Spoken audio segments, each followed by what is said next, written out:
IPL రెండో దశ schedule వచ్చేసింది. 50 మ్యాచ్ల వివరాలను బీసీసీఐ ప్రకటించింది.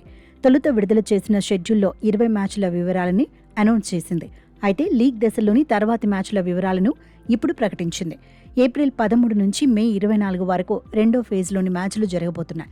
12 వేదికల్లో ఈ మ్యాచ్లను నిర్వహించబోతున్నారు. సెకండ్ ఫేజ్లోని మ్యాచ్లకు బెంగళూరు, ముంబై, చెన్నై, కోల్కతా, ఢిల్లీ, అహ్మదాబాద్, హైదరాబాద్, లక్నో, జైపూర్, ధర్మశాల, రాయ్పూర్, న్యూ చండీగఢ్ ఆతిథ్యం ఇవ్వబోతున్నాయి. రెండో ఫేజ్కు సంబంధించిన మ్యాచ్లు హైదరాబాద్లోనే ఆరంభం కాబోతున్నాయి. ఏప్రిల్ 13న జరిగే మ్యాచ్లో Sunrisers Hyderabad, Rajasthan Royals తలపడబోతున్నాయి. సెకండ్ ఫేజ్లో డబుల్ హెడర్స్ 8 ఉండబోతున్నాయి. మధ్యాహ్నం మ్యాచ్లు 3:30కు, రాత్రి మ్యాచ్లు 7:30కు ప్రారంభమవుతాయి. పంజాబ్ కింగ్స్ తన హోమ్ మ్యాచ్లను న్యూ చండీగఢ్లో, ధర్మశాలలో ఆడబోతోంది. బెంగళూరు తన 3 హోమ్ మ్యాచ్లను బెంగళూరు, 2 మ్యాచ్లను రాయ్పూర్లో ఆడబోతోంది. ప్లే ఆఫ్స్ వేదికలను బీసీసీఐ ఇంకా ప్రకటించలేదు.